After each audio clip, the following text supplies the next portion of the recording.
welcome back to another episode of S&T Sports. We are the intersection of sports and urban culture, bringing you a new energy every week. Make sure you follow us on all of our social media outlets. It's S&T Sports. Make sure you subscribe to the YouTube channel. We're back. I got my guy Corey with me. I got my guy Steve with me. Of course, Commission's in the building, man. We back for another round. What's up, fellas? Yes, sir. What's up, fellas? Yes, sir. Man, where the hell are you at? I'm at the office. All right. Looking real Boston Gardenish right there. That's shout out to Farno. That's Farno D-Gon right there. Oh, hey, what up, Farno? That's his jersey. All right. Let's get into it, Noah. Are we gonna jump right into the first topics? Hey, Swell, you ain't got nothing on the stove, right? We good? Yo, man, watch yourself, fam. Right. Only thing I have on that stove is that Skrilla, man. So if I get up and go, man, I got a whole nother computer set up, another room. Fellas, man, we got a little bit of an agenda here today. We're gonna stick to it. First pressing matter of the evening, man. We want to talk about the Bulls. They made a couple moves. Cats want to know how we feeling about them. See what's up. All right, man. You know, I know people are gonna dog me for my takes, man.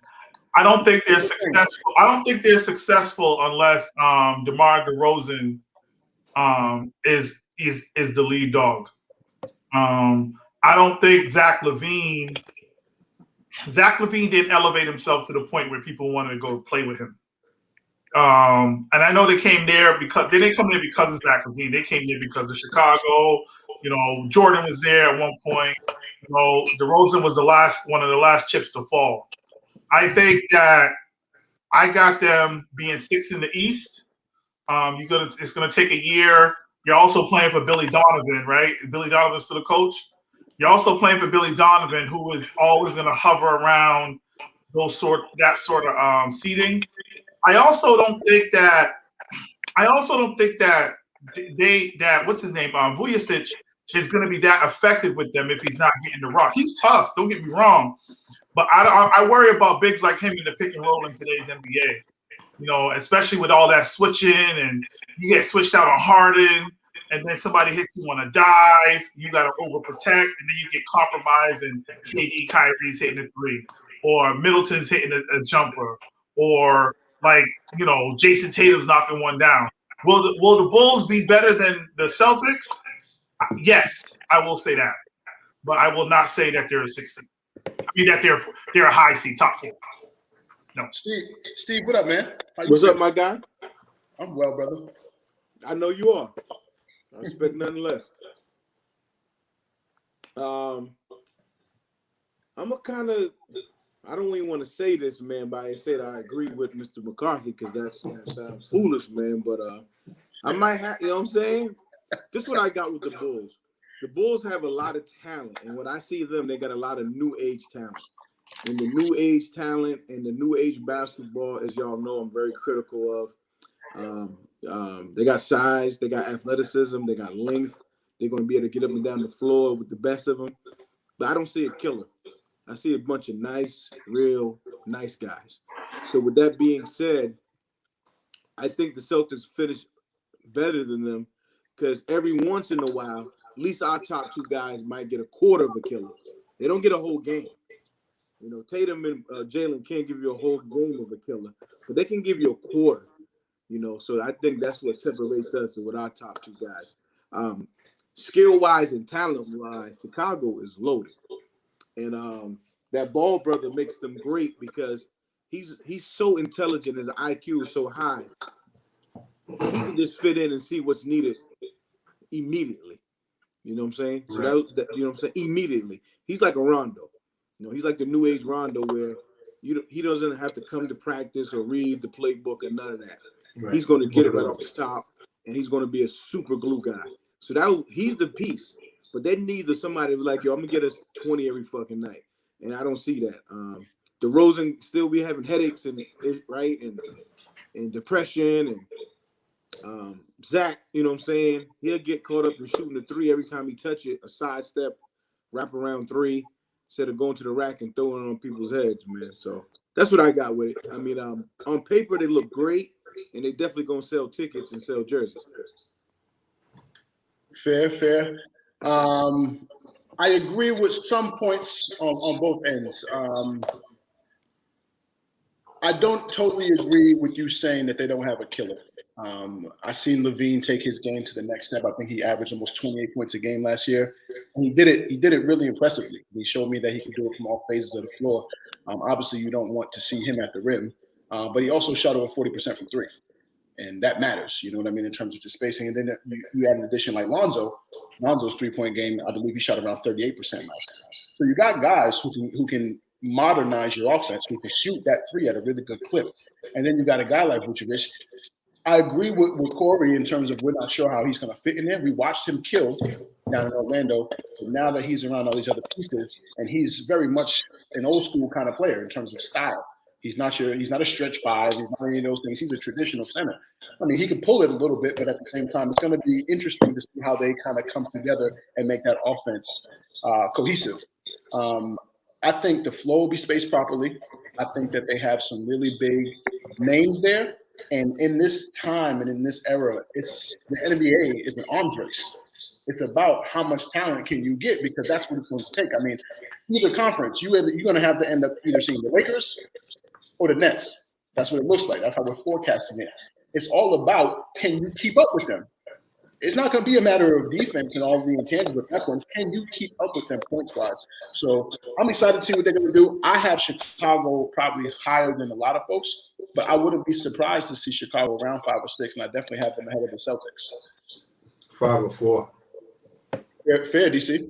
And they're ahead of this. They're going to be ahead of the Celtics because they're going to play a lot of defense. I think people are underestimating their defense. You're going to say everybody's. You're going to say the BNBL 18 and under teams are ahead of the Celtics. I just might. I just might.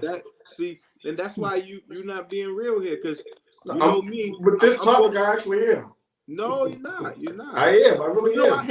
I hate the Lakers, but if they're healthy, and they're healthy when it's late, and when it counts, they're going to be hard to beat. Kobe White can't cover anyone. You would be crazy not to say that. Kobe White can't cover anyone. He can't. Kobe White can't cover a soul. Yeah, but Lonzo has to stay healthy. Lonzo can, right? Yo, I agree with that 100%. Lonzo can. He's going to bring that defensive presence. The rookie kid from last year from Florida State, he's going to bring that defensive presence. Like Pat Williams, right? Yeah, you're talking about Pat Williams.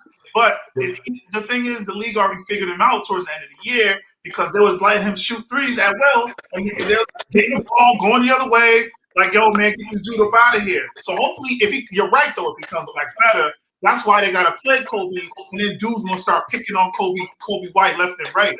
And the problem with the Bulls, man, is that they put the talent. Noah's right. It's a talent accumulation, right? You get the talent accumulated, then you start figuring out what the best pieces are once you grab the talent. So that's what's going to happen to them, in my opinion. That's why I think Boston's going to be better, because I feel like Boston is a little bit more athletic in the front of the rim with Williams there, and Chicago won't play enough defense, so you can put Canner on the floor. Anytime you can put Canner on the floor without the other team being able to play defense, and a guard like that, he's gonna kill you. Half the league doesn't play defense though, so we gotta the term defense is very subjective. That helps my point. That melts my point. Like teams are scoring like 120 points. Like how they playing? Who's playing defense? But when the league plays defense now when it's necessary. And the referees know how to make them play defense. The referees know. If you look at you had a Brooklyn team that still had Kevin Durant on it, and Joe Harris and James Harden, and at one point it was like an 88, 87 game with the Bucks. Look at the Phoenix Clippers game was in the 80s. Look at a couple of the Bucks Phoenix game was in the 80s. Yo, the NBA is not stupid. You sell them tickets in the regular season, the playoffs come. Let me just swallow this whistle real quick, because it's every man for themselves. Every dog is out here. Mm-hmm. So I think we kind of have a consensus going on here. We expect them kind of either high end of the middle or somewhere in the middle, call it between 4 and 6, and we're not sure what they're going to do when it comes playoff time or how they're going to kind of work with Vucevic. Is that a consensus, fellas? I got 6 and below, 6 to 8, 6 to play in. Wow. They're not better than the Knicks. We got to see. We got to see. We'll see in a right now, I'm just saying, from a prediction standpoint, they're not better than the Knicks. They're not going to be better than the Hawks. They're not going to be better than the Nets. They're not going to be better than the Bucks. Nobody's going to be better than the Celtics. We know you going to say that. Oh no, you know who will be? The freaking basketball guards they're going to pull Kyrie by the freaking nutsack and get him the fuck up out of here. Yeah, I already seen Kyrie can eat his incense, pray to the elephant with the legs, do whatever he want to do. 50, 40, 90 last year, despite the bullshit. Bro, I was telling somebody, I think Steve was in the same clubhouse with me. I said Kyrie was the most important player on the team. I didn't say he was the best player. I think he's the single most important guy in that team. That's why shit's so fertile right now. I know KD is there, right? But KD's mindset does not allow him to be – his mindset and unselfishness as a basketball player does not allow him to get 50 or 60. He wants to get his 18 shots, be super efficient. Kyrie is like, all right, if I'm hot, y'all ain't seeing this ball. And guess what? If y'all need a bucket, I'm gonna go get it. And Harden, just get out the way. Let me do my thing. And the best thing about Kyrie Irving that I respect being on the Nets is his ability to move without the ball. Right? He's learned how to do that so well. He's getting stickbacks. He's going to his post game. Harden's not doing that. KD is doing it occasionally, but Kyrie is the single most important piece of that team. Man, let me pause it real quick because I can talk about the Nets the whole show. Okay, yeah, we don't want to do that because they we got an agenda. We're gonna stick to it, man. Whispers are coming out, man, that your boy John Morant wants a big bag to do this dunk contest. How do you feel about that? I love it. I can name 5 better dunkers in the NBA right now better than John Morant that I want to see. I love it. I mean, I always operate from the ideal that you should never do anything you're good at for free. I agree. That's one of the cornerstones of success. So I'm not mad at the young brother wanting a bag to get out there and perform for people because, I mean, not for nothing, the NBA is going to make money on this dunk contest. So why shouldn't the participants get a slice? There is no dunk contest without the players. So if we want them to perform and we want them to do this, why not cut them a check? I agree. I agree. Just a simple fact. Now, I didn't mean to cut anybody off, gentlemen, but just the simple fact of him saying that he wants $1 million to get in the dunk contest, that's making the NBA get more views of him in the league itself. Now you got people to say, who's a better dunker than him? Let me see if he's a real good dunker, period. So right now, he's worth $1 million. And he just made himself worth that $1 million. That's the man that understands the market, right? I agree. He's looking at the market. He's like, yo, listen, there's no real it was terrible last year, right? I'm a big name. If you want me in this joint, all the elite young players that come into the NBA, with the exception of LeBron, they come into the league and they want to do this. They do the slam dunk contest. But he's like, all right, the comp is really lame right now. I know maybe I could pull some people out and make some bread in the process. He got a very smart agent.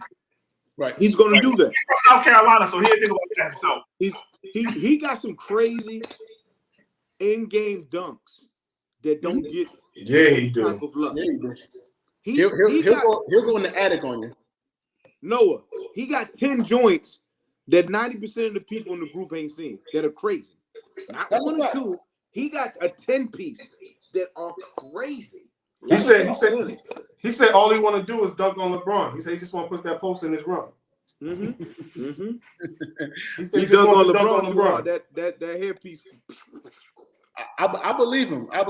Listen, I'm not. No, he mad really at said him, that in that same interview. That same interview with the $1 million for the dunk. He said it in the same interview. I'm not mad at him, man. I'm not mad at him. Y'all know what I do for a living, man. If a nickel bag gets sold in the park, I want in. I'm not mad at the young brother. I'm with you. Go get it for life.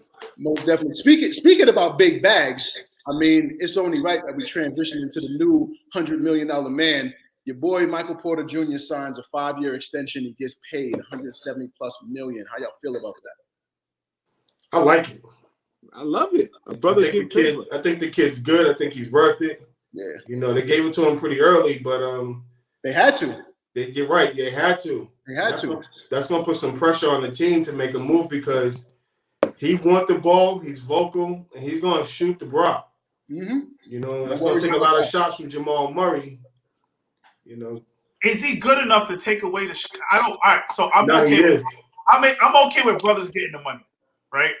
I'm not okay with him getting the money on that team, right? 100 million. Like I feel like he needs to be a volume guy to get elite, right? And that's just not the makeup of their team, right? There's no room for 2 volume guys on that team, right?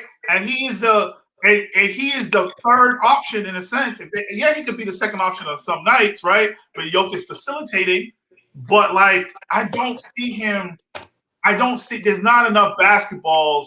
There's only one ball, man, and I don't know if that's gonna do it for him. I can see him being on a Portland and doing something like that. I don't see it. He could do that on the Bucks, right? Probably like he could take some shot. People would give up the shots for him, but he can't do that for Denver, man. For him to be where y'all think he is, I think he's great as well. But I think he's really good. But I don't think he can do that for Denver. I think he's gonna disappoint some folks. I don't even think he'll average 20 this year. I don't think he has to average 20, C-Mac. Right. That's not what his role is. I don't think he has not for the dude that gave the bag to.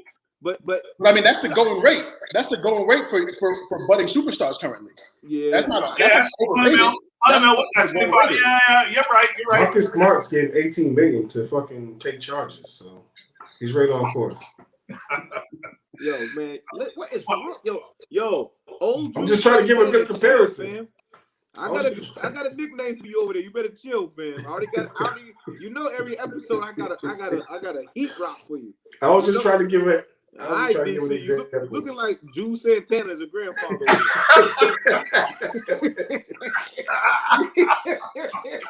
He's looking like Juelz when he's like 60.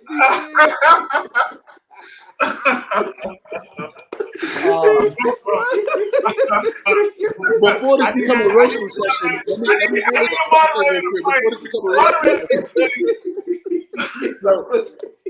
My fault, Noah. It's all good. I got you. But he always want to come. DC got computers fueling. He got computers fueling right now, bro.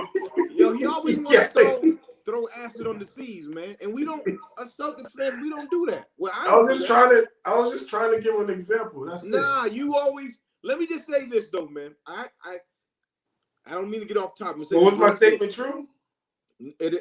No, it's not. I'm gonna tell you why. I have the pleasure to watch 20 to 30 games every year on the floor, right? Like this close, and to watch him operate. You're not going to get and understand Marcus Smart unless you get that close and watch him, work. Offensively, yes, sometimes he's a complete 500% idiot. But the reason why is when you watch him play in person and see what he does, that's why he got the money. The intangibles of him, of not just playing D, but not giving a fuck on some more professional shit, like we not going for that. And it's not that to do that now is pretty tough. He's like the new age Tony Allen. You know what I'm saying? I'm glad you watched. I disagree. I'm glad you watched him up I disagree with that. I disagree with the last part about the Tony Allen thing. I'm not saying he's good. I'm not saying but he's close. He's close. Not. Yeah. I don't agree with that. And that's not no Celtic hate. I don't agree with that. No, I'm telling you, gotta watch. Listen, if you watch the kid, this is what I'm gonna do, DC. The next time when I get that, so you know what I'm saying? Next time I do that, I'm bringing you with me. And then you're gonna be like, yo, fam, damn, you right. That's why no one understands the Marcus Smart shit unless you see him play up close. On TV, you be like, yo, did he just do that dumb shit? That's why he gets it. We all play ball on this call, right? How many people we play ball on that does all the intangibles, D's, hustle plays, rebounds, and we be like, you know what? I don't care about that dumb shot. As long as he's with me. That's Marcus Smart for the Celtics. I'm not saying for anybody else. So my point is this, right?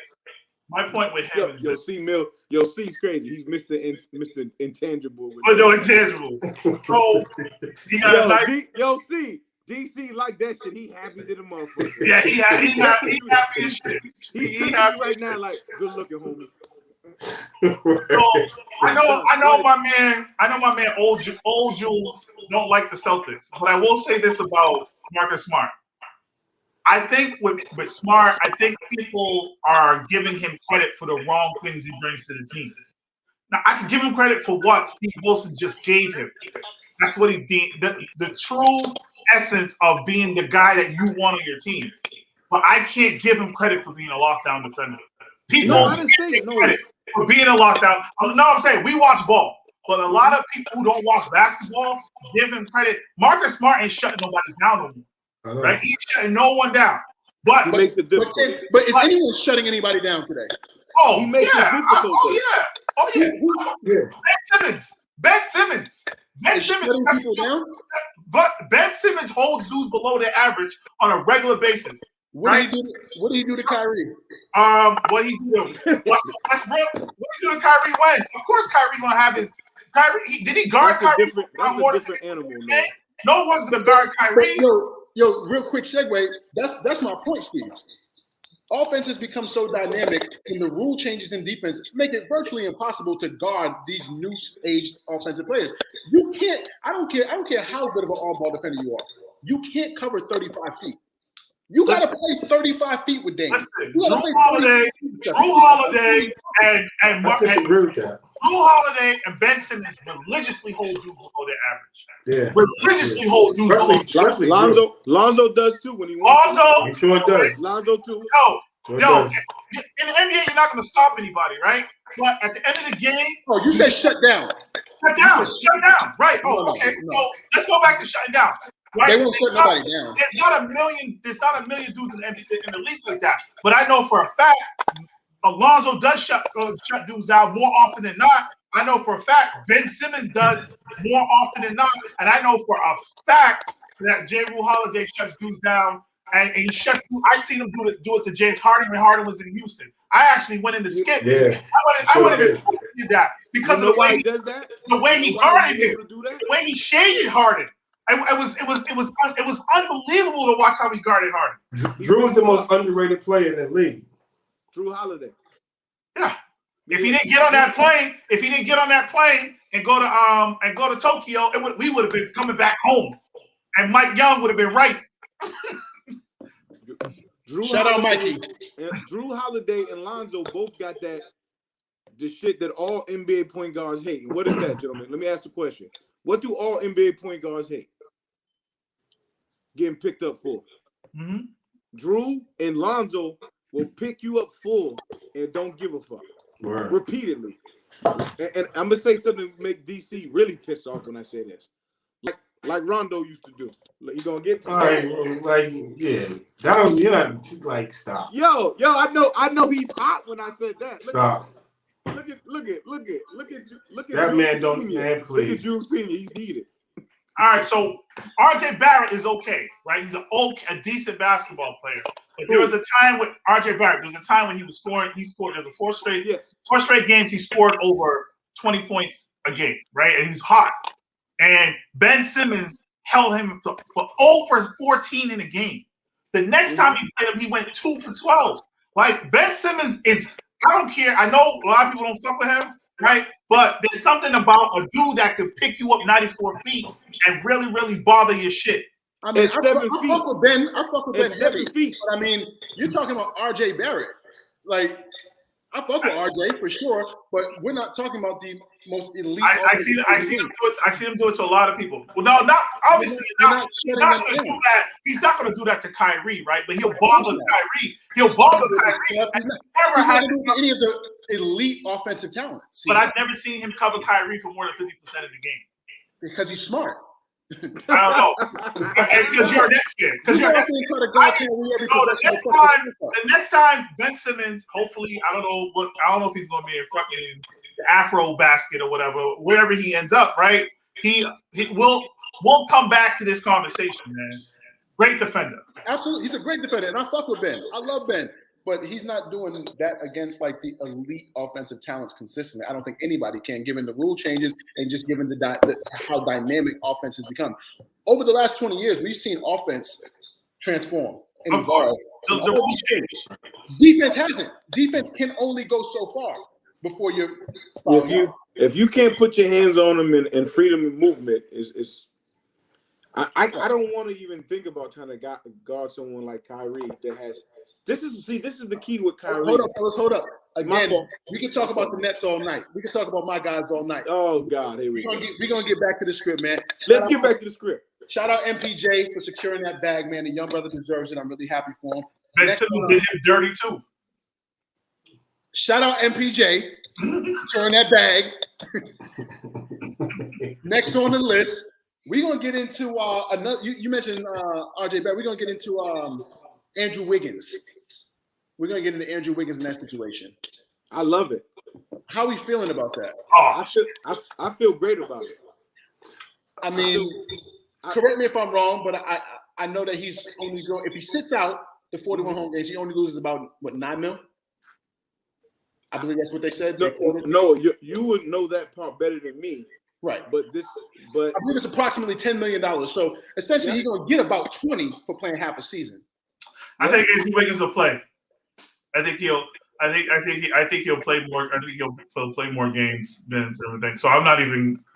I think he's going to get the vaccine. I don't believe he is. I don't think he is either. To bring it this far, and now you're a distraction to your team. If that was the case, he would have just got it done before it became a spectacle. Yeah, I don't think it's already a distraction. Season starts in 2 weeks. Everyone's talking about why you're not getting the shot. You've gone too far at this point. Mm-hmm. I believe. I mean, he'll still like. I think he'll I don't think he's gonna get it. I don't think he's gonna get it. I mean, this is breaking news. I spoke to my grandfather down in New York, and they put in those mandates on federal employees and X, Y's, and Z's, folks that have to get it.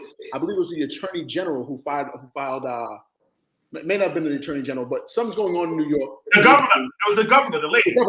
The government went ahead and put a cease to that because it's very un-American. It's very, very un-American to force these folks to either give up their means of supporting themselves and their livelihoods and their careers to get this shot if they don't want to. Now, I think the NBA is flirting on dangerous territory, telling that man that even based on his religious standpoints, this country is built on religion. It says that on our currency. To deny that man's religious exclusion, I think it's very dangerous territory for the NBA, and I think they're going to have to start answering some bigger questions. He got. So his excuse for his religious excuse was not. It was denied because he's transitioning in his religion. So he's not completely there yet. So I think that's why it was denied. I mean, if I say I'm a Muslim right now, you're going to have to treat me like I'm a Muslim. You don't get to tell me I'm not a. I know, but for what they're asking. That's dangerous. Yeah, it is dangerous. Now, it's dangerous. But they need, if they had more dudes who were like that, they would definitely it would be a class action lawsuit. I mean, I'm pretty sure Kyrie's going to do the same thing because New York is facing the same thing. So Kyrie's under the same scrutiny. Right. Mm-hmm. I know for sure he ain't getting this shit. So this is a great topic, and I was just getting busy on Clubhouse before I jumped in here. Is that listen to this parallel with all these intelligent gentlemen on the call. They're going to manipulate, which not that they saying that they already have it. We're only talking about vaxxed and not vaccinated. You see where I'm going with this? They don't even give you the option to speak or talk about it anymore. It's just the folks in the machine that are vaccinated against the ones that are not vaccinated. You see how dangerous that is? And then you see how dangerous that is to our community. All four brothers on this community just to say it's either vaxxed or not. And when this machine gets to roll and for the next 3 to 6 months, we know where this is going. No, I said something about I put something on the group today, but here's my thing. I don't like when they're messing with people's choice, right? Like I when you're messing with somebody's choice, it almost feels like they're testing the water for how to control down the road. However, I wish our community was more cautious about if we're going to ride it out, we could ride it out. But I wish we were more cautious when it comes to like I don't know, but I got the joint that looked like a bullet wound on my arm from getting the vaccination when I was in Barbados. I got, you go to Africa, you got to get your shots. Why? My thing is like, if we gonna ride this wave of this is what they're trying to put into our bodies, I really just expect a lot more consistency from our community. Because if that's the move, right? If Tuskegee is the example or whatever, right? What are we? The experimentation piece of it is what we're riding on. I wish that our community would come together on something, and that's always my beef with the community. Hey, I'm riding with y'all if y'all come together on something, but we're not really together on nothing. Right. Let me drop something on that. I'm glad you said that. When you put that sign together about the motherland trip, the last 2 times I went to Ghana, I didn't get shots. Oh, shoot! The last 2 times I went to Ghana, I didn't get shots. You didn't get the malaria joint? Huh? You didn't get the malaria joint? Fam, I'm very close, man, with 2, 3, 4, 5th generational herbalists. You know what I'm saying? My Edelberry mix and everything else I put over there was just different, man. But I'm just throwing that out there. Like, when people say Africa or go ahead and shots, that shit's all myth. I was in Ghana for a month the last time, and before that, almost 2 months in West Ghana. Enjoyed myself, no shots, with the peoples. It was beautiful. But you're the first person I know to get to Africa without getting no shots. No, somebody. I'm telling you, the first person I know. You're the first person he knows. C-Mac, somebody put me on game. You know what I'm saying? So I get what you're saying. See, I'm more of this guy. If they're forcing this down our throat, right? Let's come together and weaponize and come together collectively. But then I'm gonna hit you with this: when you see the white man complain, you better be ready. When the white man feels threatened and he complains and he starts to move, that's a problem. The thing is that society is moving in such a place where we can't respect the intellectualism of the white man anymore. They're fooled us for so long into thinking that they were the intellectual standard. So if we are riding that movement, we're going to ride this whole movement. Why not ride it all the way back to when our kids come out the womb and some doctor sticking the kid with a needle? I agree, C-Mac, but this is the key with that. I agree 400% with that. But we only can do what we can do in that time, and we only can do, you know what I'm saying? So what you saying that, right? So that's a great thing you say that. So you should do that right now, and everything in your family that is moving. That from this point on, we're not doing that. Because I know when I got the information and knowledge, I know what the Wilson family was doing, and we don't take no vaccines, period. See, period. I think it's so a little I got the different. knowledge. Indeed. I think it's a little different too, Corey, because most of us all had vaccines in order to even go to school as children. We got a lot of vaccines. Mm-hmm. I think and correct me if I'm wrong, somebody. I'm not a medical professional by any stretch of the imagination. My wife is in pharmacy, and I speak to her often about it because she's facing some of the same circumstances in terms of get the vaccine or don't. But my wife is still breastfeeding, so it's But the biggest and glaring issue with this vaccine is traditional vaccines take years of development, years of research, years of administration. Like normally vaccines are cooked in the oven on low. This vaccine was cooked in the microwave and then administered to everybody. That's my beef with it. Like I'm very West Indian, and I'm surprised you got it, see, because I don't do no Western medicine at all. I had COVID. I'll have COVID 100 more times before I even consider the vaccine. No matter how many times I have COVID, I will never get that vaccine. Ever. That's just as a conscious adult, knowing what I know, going to my auntie's house, and they got that, West Indians, we got that cabinet above the stove, above the little bed joint, mashed up in there with no labels, and it don't matter what's wrong with you, they can fix you.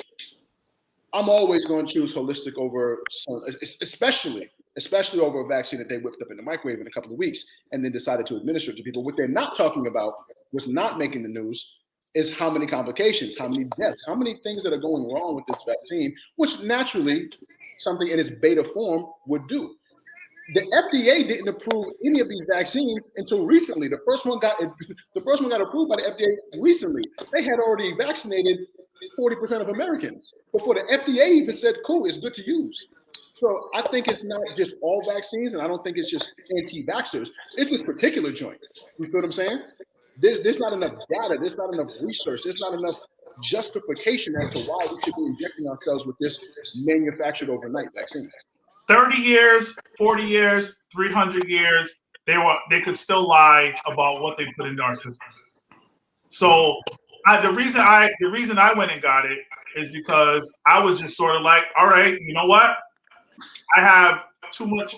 From my standpoint, as the time I was the vice principal of the high school, and I was just sort of like, you know what? I need my staff to come. It was like a decision I made that I thought was super unselfish, because I was like, I need my staff to come to work. Right? It sounds petty. It sounds crazy. I need them to come to work. And believe it or not, I got the Johnson & Johnson one. So full disclosure, there's a sister from Africa, a Nigerian lady, who put me on. She was like, hey, listen, you know, I think I wouldn't take, this is the one I would take, because I know for us as Black people, we could take this particular vaccine, and genetically it's not gonna really affect us as much. Now, not to say I took her word, but it was very helpful. And she legitimately, I'll share y'all her information after. But that's just one of the reasons that I did. But my point being is, if they wanted to get us, they can get us, right? They can get us in our food. They can get us at the bar. I agree. I agree. I think it's less about them getting us, and I think it's just being more cognizant of the circumstances. Again, every vaccine we've ever taken, decades upon decades of testing, trial, proof, data. This vaccine, they couldn't even get it approved by the FDA before they put a needle in 200 million Americans' arms. When they got the vaccine for the measles and the mumps, when they got the vaccine for the measles and the mumps, there were very few Black people who could read. So how do we know? How do we know? Let me ask you this, C-Man. So when you got real quick, Steve. I'm not advocating for the vaccine. I'm not. I'm just saying I'm advocating for people's choices. See, real quick too, you might want to subpoena homegirl's financial. She might have got a check. She might have got a little check. Facts. Might have got a little check. Maybe. I'm still standing and my shit works. And I'm like, I'm all right. And if I'm gonna go at 44, I lived a really good life. So I might be out in that area. See, Mac, and everybody on this call, when you left the house at 18 or whatever, what was the last vaccine you take when you left the crib? We all in our 40s now. Not me. Chill out. I'm not. Well, no. Okay. Me, Juelz Senior, and C-Mac. Hey, Juelz,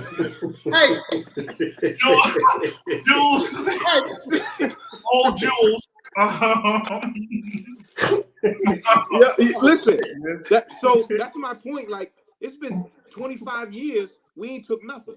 Nah, we had to get the meningitis to go on college campuses. We had to get the meningitis. Yeah. I got the meningitis as well. I didn't get it. My freshman year was 2004. We had to get the meningitis, so they wouldn't even. Yep. My freshman year was, I ain't gonna say, but I didn't have to. Yeah. That's fair. Commit. I know you was going there. That's why I said it. I know you was going there. I'll take one back. 94, fair was a good year, no feast. But the bottom line is, I want to hold people to their freedom of choice, right? Like I'm not judging anybody who don't. I'm not judging anybody who does. I want to hold people to their freedom of choice. I want to hold people to their own research and what they particularly believe. I know what's on the line when I'm not healthy for my family, and what's on the line for my kids, my students, who I hold in as high regards as my family. So I feel like I made that particular decision. Did I think about it? Despite whoever in the comments, I thought about it heavily. But at the same time, I also know that if I'm thinking, I'm very militant in my mindset. I'm thinking if they're gonna get me, they would have gotten me already. So now I'm gonna just be a loose cannon, ready for whatever from here.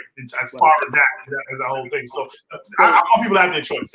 Before we all become too much of doctors on this, I really wanted to bring it home in terms of these NBA players and this vaccine, and get some closing thoughts on that. As the honorable minister would say, rich slaves. And I already know you're gonna run down the street with that. No, I know where you're following it is. And come on, man, you know that. Yeah. So and I don't say this, I got mortgages and the whole nine, but there has to be a line where you got to say that enough's enough. And I think there's going to be about 3 to 5 brothers this year going to, draw that line in the sand and say enough is enough. And I think Kyrie's going to be one of the first ones. And what's going to happen is, and I think this what's going to happen is that Kyrie and company understand how great they really are. And this is where these crackers are getting upset about.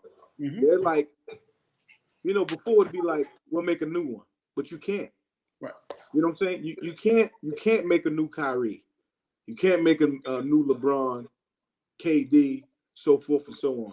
Right. So if Kyrie's good enough right now, he might not get KD, but he'll get a few mid-levels to rock with him. Right. And then you got a problem. I mean, shit, he might get KD. He brought KD to Brooklyn. That's true. So he get a couple of mid-levels to rock with him, and I'll definitely rock with him there too, man. I just think that rich slave mentality. And you know what was crazy too? Check this out. Real quick, Steve. I think rich slave is the period to that conversation, and I think that touched us all in a different light, and I'm definitely running with that. Yeah, I know you was gonna, I needed that one, big dog. But yeah, I think Kyrie. So I don't think Kyrie is. I think his mindset shift is still developing, and it's not convincing enough to bring other people with him.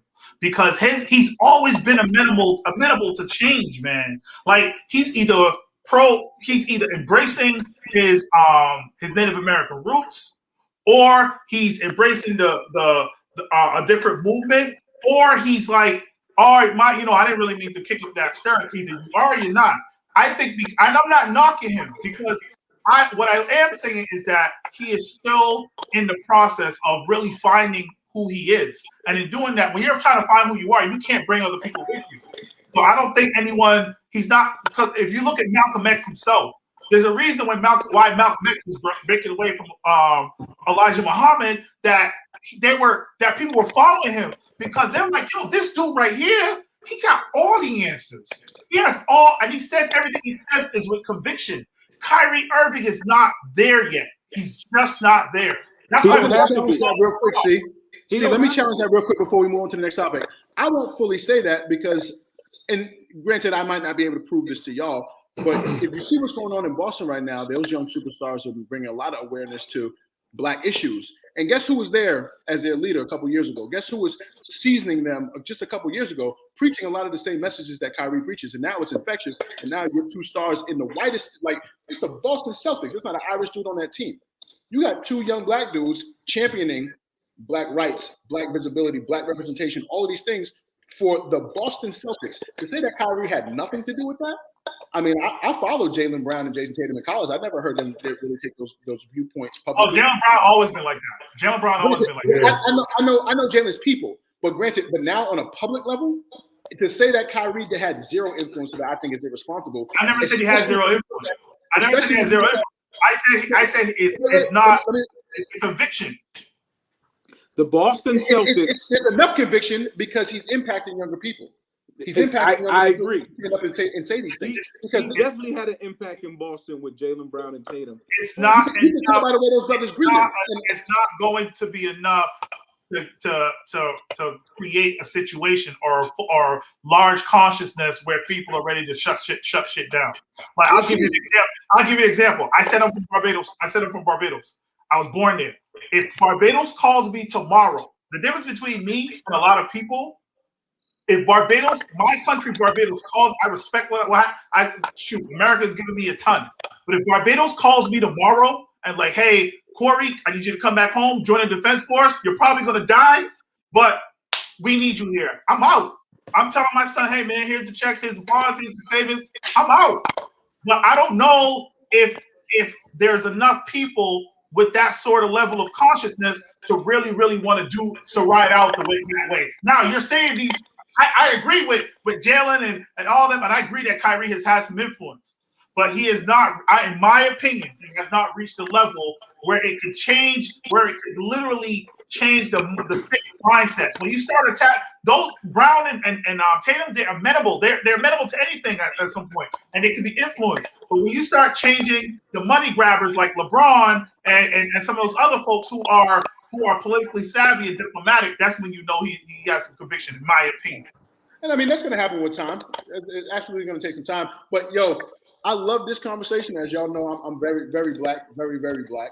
But we're gonna bring this back to the end of the show, and we can probably even close with some more of this information. Right now, I kind of want to switch directions a little bit because, you know, we do the sports thing here at SMT, but we also are big advocates and we're voices for the culture. So another pressing matter that I had on my list that I wanted to bring up with you guys, especially you guys being a little older than me, how we feel. Would you say, D? Calm down. I speak up, old man. I said calm down with the AIDS thing.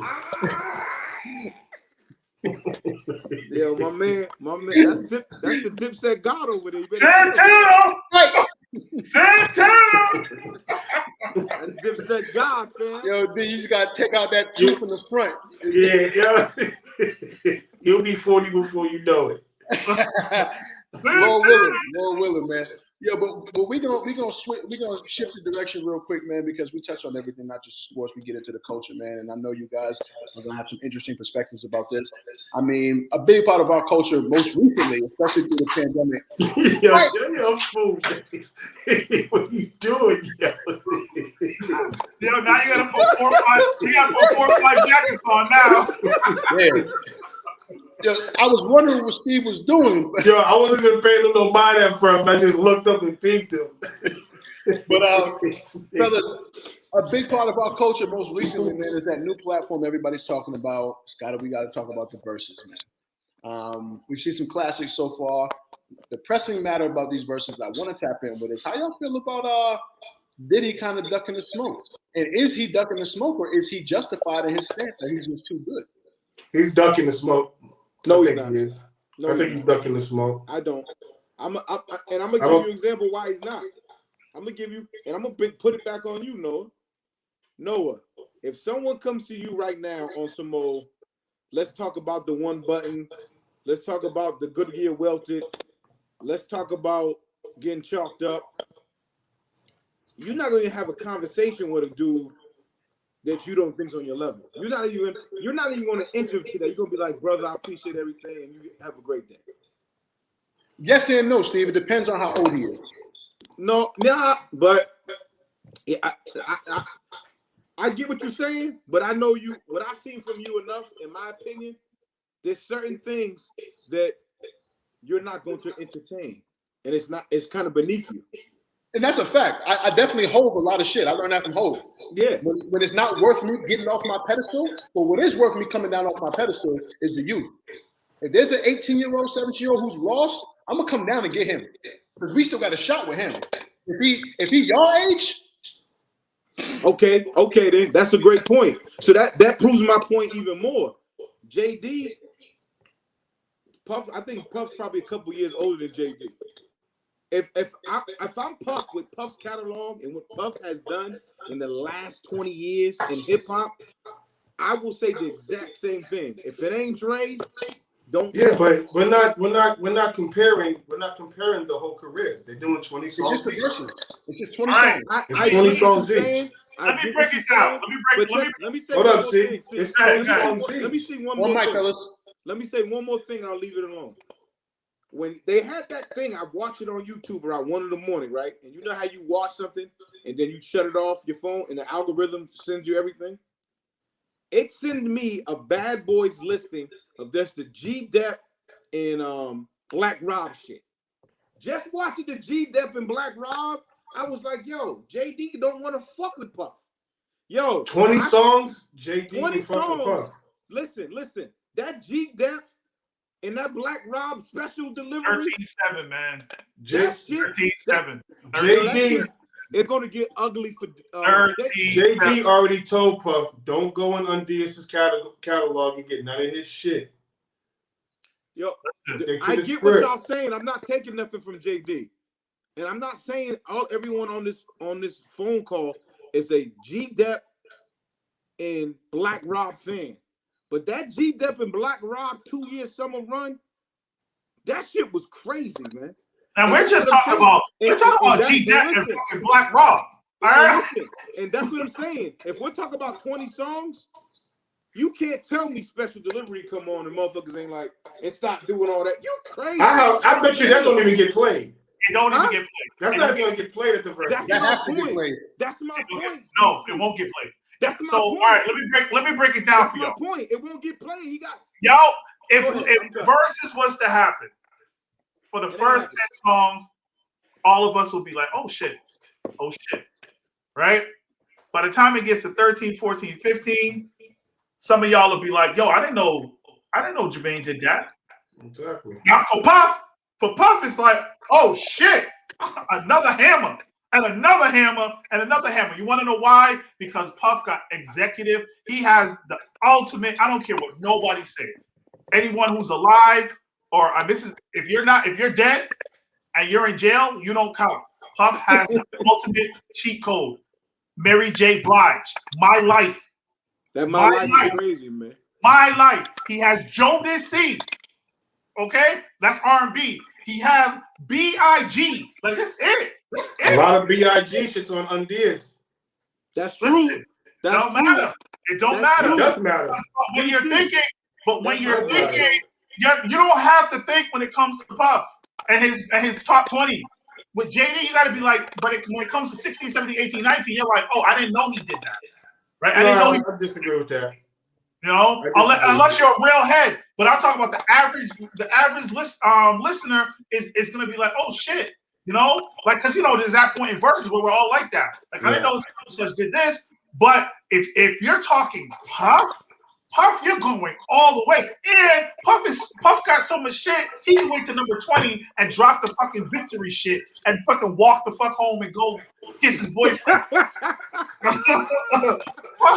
will detonate that. Listen, until I seen that YouTube with Fat Joe where he had Diddy and Snoop and JD all in the call, I had Diddy in the clean sweep in a way, but after watching that clip for about an hour and JD talking that shit and naming certain songs, like it's a versus, man. It's 20 songs. Diddy's career, we get it, is out, it's through the roof.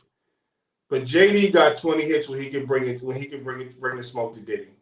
Not just songs. And again, he got 20 classics. And again, like JD told Diddy on that Zoom, like, don't go in Undias's catalog with all the Biggie shit and this and come with your own. He told him straight like that. Come with your own. JD's like, I'm a student of the game. I know everything you're gonna come with, and I know what's on your joint and what's not on your label. Like, now I think we all he can compete. I don't know if it matters. I think we all are guilty of this, whether it's music, whether it's sports. We hear a name. That shit ain't getting played either. We hear. Steve, don't make me mute you, bro. Don't make me mute you, Steve. Yo, you got one. Puff got one job, and he got one job. Yo, I'm telling you that my life is done, man. One job. Now, Steve, you also have to realize, and we've seen this. That's all he need right there, Noah. He play that no matter what. No, if he plays the instrumental. Yo, you're playing everything. The number one instrumental for everybody's freestyle. No matter going on 4 generations. There's dudes right now who freestyle this shit. That was mute the phones. Okay, great. It's one song. Mute the phones. I mean, come on. The bass bag. Listen. Mute the phones, fellas. I got you. When I first heard it, it sounded preposterous. Diddy and who? Little gerbil face Jermaine, like, nah, there's no way. I did the same thing DC did. I actually sat down and I started looking at what Jermaine's catalog looks like. And when you start seeing the Mariah Careys and you start seeing names that you didn't even realize that he worked with, it won't be as easy as we all thought. Does that mean Diddy doesn't win? Yeah, Diddy probably still wins because so much of Versus is about controlling the tempo. And we've seen that with Jadakiss. Jadakiss had no business beating Fabulous just on a song-for-song basis. Jadakiss figured out the formula for Versus. See, Versus criteria isn't just which artist is better. And we get lost in that sometimes when we're speaking Versus because, like, you know, when Juicy J said he'll beat Nas in the Versus, everyone's like, oh, no, what the fuck? He didn't say he was a better artist than Nas. He didn't say he was a better rapper than Nas. He said I got 20 bigger, better pop songs, radio songs that'll drown Nas out. I agree. And when you start looking at the tone that has to get set in the verses, and then who can maintain that tone. So when Fab's playing bigger records than Jadakiss, his joint with Tamia, I really like. But Fab, you can't fucking play that because Jadakiss just said I know a bitch named Superhead. She gets Superhead. Just moved in the building, even get it. You gotta once that energy, once that bar is set, you have to stay on that tone of that verses in order to communicate, in order for that verses to do what you want it to do. The street level dudes always get over in verses. The street level dudes always get over. Jada gets over. Jada got over, right? Ja got over a little. Ja got over a little bit more than. But Ja does have a little street in him. But he just found a niche that helped him, right? Like the street level shit does. Yo, DMX probably had no DMX and Snoop. Honestly, like you could make an argument. DMX was probably better that night, right? But like, the thing with versus, there's a little bit of a level of street that helps you. Mm-hmm. That's what gets Jay. That's what got them over against Dipset. Dipset had, they got the songs for the ladies, but these dudes came out rapping like, right, and being in New York helped. Right, but even the stage presence, stage presence and the showmanship, Diddy was going to win just off of that. I don't want to see JD two-step. I do want to see Diddy do his little jig though. I don't mind that. Well, how about we sum it up and say this, right? Mm-hmm. If you tell, I went to Diddy's Bad Boy tour. Anybody went? I went to that. What could JD do that, and you be as entertained? No. But I think a lot of that has to do with branding. We know everything Diddy did. Diddy's done such a good job of attaching his name to his work and his catalog. Some of JD's best records, motherfuckers don't even know he was involved in. Right. I mean, that's true. That's true. I mean, but no, you said it right. And just because we may like be like, okay, he got that, don't mean he gonna win. I never said he was gonna win. But what I said was, when I first heard it, it sounded ridiculous. It sounded like, why is this conversation even happening? Yeah. But then I started looking at JD's catalog and the shit that he had his hands on, I didn't even know. I started considering it's not gonna be a wipe down. Anytime you got Usher, I don't think it's a wipe down either. But I'm gonna tell you what the battle would be. You remember the Ross 2 Chains? Mm-hmm. That's what it'll be. It'll be cute. It'll be even, and you'd be like, okay, then I didn't know 2 Chains. Okay, 2 Chains, and then some people might be starting to root like, go Chains. And then when Ross warmed up and got to 11, 12, 14, got ugly. It got ugly. Ross didn't even play BMF. Exactly. When it got to 14, it was a done, and that's what's going to happen. I think the first 6 are cute. Mm-hmm. After that, too much. He got full bangers on My Life. I'm not even a Mary J fan at all. I'm not a Mary J fan, but that My Life is one of the best albums of all time. That My Life is crazy, man. I saw your face, C-Mac. I respect. I don't know anybody that could beat Mary J. Blige that's not in jail or dead. You gotta be kidding me. This what? I don't know anyone who's not in jail, who's not dead, that could beat Mary J. Blige. Beyonce beat Mary J. Blige. No. Beyonce's not beating Mary J. Blige. Beyonce, Rihanna, is not beat it. Maybe Rihanna. Mariah will wipe her. No, definitely not Mariah. We're not Mariah. gonna say B. Mariah will wipe her. Oh, Mary J got the key of the streets, bro. Like Mary J got Elton John in her bag, man. Like, come on. Mary J will get wiped down. Mary J. Blige is different, bro. Her first 3 albums are completely top to bottom. She dropped All I Need. She got All I Need. Mary beats Beyonce. The thing is with Beyonce's forever linked to her concert performances, right? That's where she started getting. I think she's overrated. I think Beyonce's overrated, but Mariah, overrated or not, she's gonna wipe Mary down. No. Mariah. Shout out to Mary though. What's Beyonce's biggest hit? How much time you got? Nah, I'm asking you. I don't listen to Beyonce, but I know that Beyonce wins convincingly. You gonna be to the left, right? To the left. That was one of many. No, that's probably her biggest hit. What about Mary After My Life? What? Elton John? Yeah, I don't know. She got deep inside. She got All That I Can Say. Man, listen, don't act like y'all wasn't screaming at that. Hey, listen, I'm a big fan of Mary. Come on. I'm a big fan of Mary, but I'm a smart man too. She's not beating Beyonce. All right, listen, man. I need y'all to go watch The Breakfast Club when Swiss was on The Breakfast Club, and listen to what Swiss says about Usher going against Mary J. Blige and anybody else going against Mary J. We're talking 20 songs. 20 songs, Mary J. gonna wipe somebody, man. I appreciate whatever they said on that show, but my ears work and I can read and shit. Beyonce I don't know if you could. I know majority of us on here could probably say all the lyrics to 5 Mary J. songs. I doubt anybody could say 5 Beyonce songs within all the lyrics. I don't listen to either one of them, but I do know that Mary would be. I mean, Mary's catalog to Beyonce, just in terms of just impact. Because what you forget is we're not talking about talent.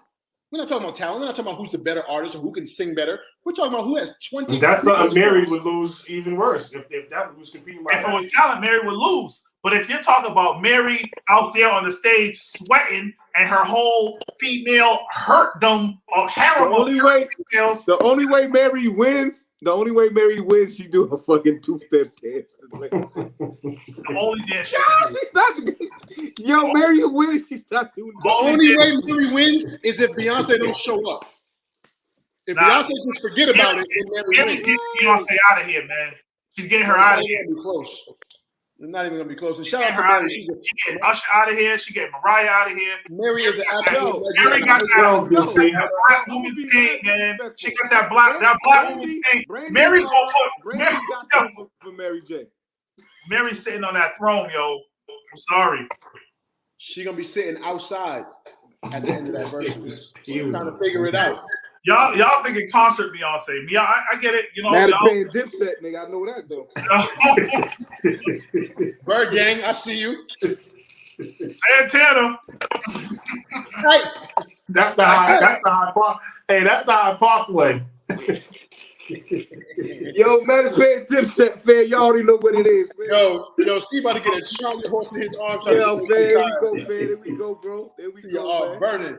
Yo, man, you know what I'm saying? I'm Dipset, you know what I'm saying? New Dipset, man. DC just signed me, fam. DC just signed me. My man said he gave you 14 Newports. That was yo, Noah. In an Arizona can. In the whole pair of wheat. All right, fellas. Hey, there's one more bullet point on my talk about list, man. And we're gonna make another shift, getting back into sports, man. It was posed to us. The folks wanted us to kind of touch on receivers in the NFL. And right now, folks want to know, is your man up in Green Bay, is he the best receiver in the game? Devontae Adams. No. I say no. Steve? He's cute. I say no. Now, What are you saying, Noah? See, I think we need criteria because the best receiver can't just be about production. Because if it's production, then obviously he wins. He had the most touchdowns and the most yards last year. But for me, someone who played football my whole life, you got to look at the aesthetics. You got to look at the techniques. You got to look at the ability. Now, in terms of route running, nobody runs a better route than Davante Adams. I don't even think it's close. I watched Chad Ochocinco Johnson cry watching film of Davante Adams running routes, literally shed tears. And he was a technician. He's also an emotional dude, man. Like, he might headbutt your bitch. He might headbutt your bitch, but moreover, he was an absolute technician when it came to football. When it came to what he did. So it all depends on the criteria of how we're gonna look at this. But in terms of just route running, Davante Adams is the best route running receiver in the league. So that puts him in the conversation. He's not the fastest. The fastest, of course, is your boy out in Kansas City. I think the best hands go to your man over in Arizona. I think Hopkins has the best hands. But we would have to kind of form some kind of criteria to kind of really gauge this. Who do y'all have? Y'all don't have DA. Who do y'all have? I got Mike Evans, Tampa Bay. Okay. That's my guy. It's hard to put him there. It's hard to put him there, D, because there's so much talent on that team. He doesn't have a situation like Davante Adams where every pass is going to him, and No, he's definitely not. He's definitely not the best receiver. I'm just talking shit. Yeah, that's my guy. So I disagree about the route running part. I know Chad Ochocinco. I played football in my day too, but I can see why Davante Adams was your choice. I think the best route runner, as far as me watching them, I think he's evolved into the best route runner, Stephon Diggs. I think that he is the best. Do I think that he's the best wide receiver? If I'm going to take a wide receiver, I'm taking Tyreek Hill. I'm just taking Tyreek Hill. Because Tyreek Hill runs a crossing pattern, clears out. He makes one corner one safety cheat up, got another corner under pressure, and you just slide. You just run Kelsey, underneath. Like, he is one of 3 people doing that. Because of Davante Adams' lack of explosion, he doesn't really do that. Now Tyreek can run his routes, but because he'll run it, he'll drop right away. I'm just going Tyreek, but Stephon, as far as route running, I'm going with Stephon, then Adams. Okay, I'm going.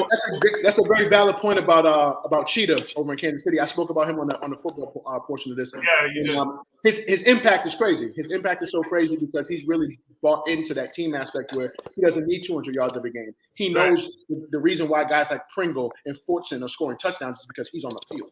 Right. That's did they really sign Josh Gordon? Yeah. Yeah, but he's 30 and he's probably still rolling up dank.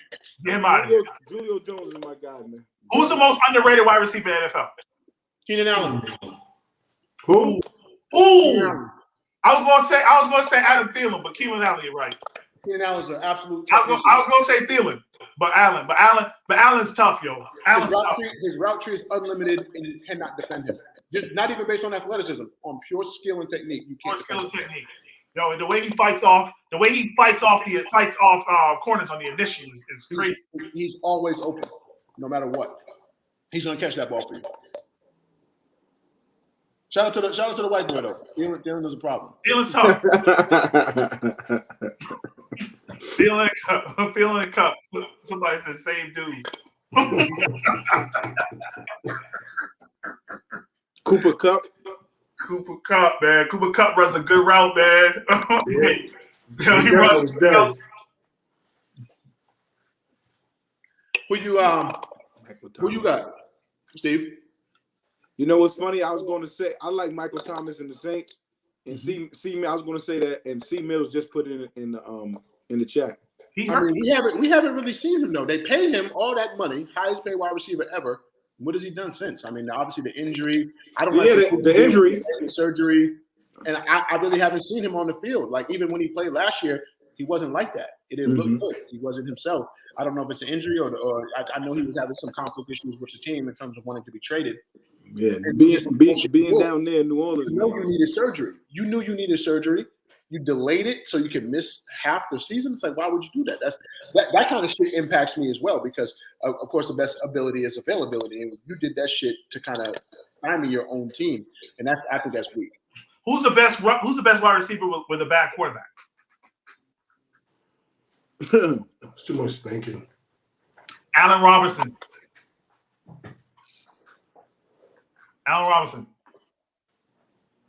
Yeah, they just paid him too. He got a little bad out there. Yeah, that was bad out there, man. I'm a Bears fan, so I mean, I'm hurt. Not for nothing. I really think that I should just slide my resume over to them because I could get you more than 67 yards. That's a fact. That's a fact. My man Fields threw for 1 total yard. Corey, you a Bears fan? Big time. How'd that happen? All right, so I came in from Barbados. The first team I saw was who? 1986. Who do I see? I see Walter Payton. I see Walter Payton, and I see like no offensive line. And I'm like, damn. Then you see like all them Hall of Famers on the defense. The fridge running in touchdowns. I mean, the biggest tragedy in sports is committed by the Bears. Like not giving it to Walter Payton in the Super Bowl for a touchdown after all those years of getting his ass kicked was disgusting. Disgusting. You know this. Who you got for real? Huh? Who you got for real, DC? For what? Best receiver. I say the kid from the Saints too. I actually like him. He's pretty good. You ain't seen him in a year and a half. He ain't been around. I mean, from what I do see of him, and you got the eye test, I think he's a pretty good receiver. I don't think there's nobody that just stands out that's just dominant, like a Calvin Johnson, the Mosses. I don't think we have those. We got a bunch of quick, fast route runners, and I like the kid from the Saints a lot, though. Watch a little more film on that dude up in Green Bay, man. That boy's a problem for real. Nah, he tough. Hopkins is too. Yeah, definitely. I like. Go ahead, Steve. No, C Mills is like Swill Bin Laden. Why? I say, yo, C, DC signed me, man. That's Juelz Senior, man. Juelz Santana Senior. He signed me, fam. Hey, I gotta put the Kevin Samuels on to see the comments. Yeah. Put the Kevin Samuels on, fam. You better put the Kevin Samuels blue blockers on, man. And get the rest of it, fam. Put the blue blockers on, man. Yo, you see what like you about to violate the joints on. Who tagged me in that? Somebody said, I didn't hear about the Kevin Samuels. You about to tell somebody all there's something they don't want to hear. Yo, you better start rapping to an instrumental ASAP. I'm signed the Dipset Senior. The senior Dipset. I can see that shit. C said though. He said Juelz Samuels. Juelz Samuels. Kidding me, man. Yo, DC be making a T-shirt, a bandana, making that shit look real nice. This is a towel fam. Mine is too. It's a towel fam. This is terrible. It's all over the place. Oh, that's okay, tough. You see it? That's tough, fam.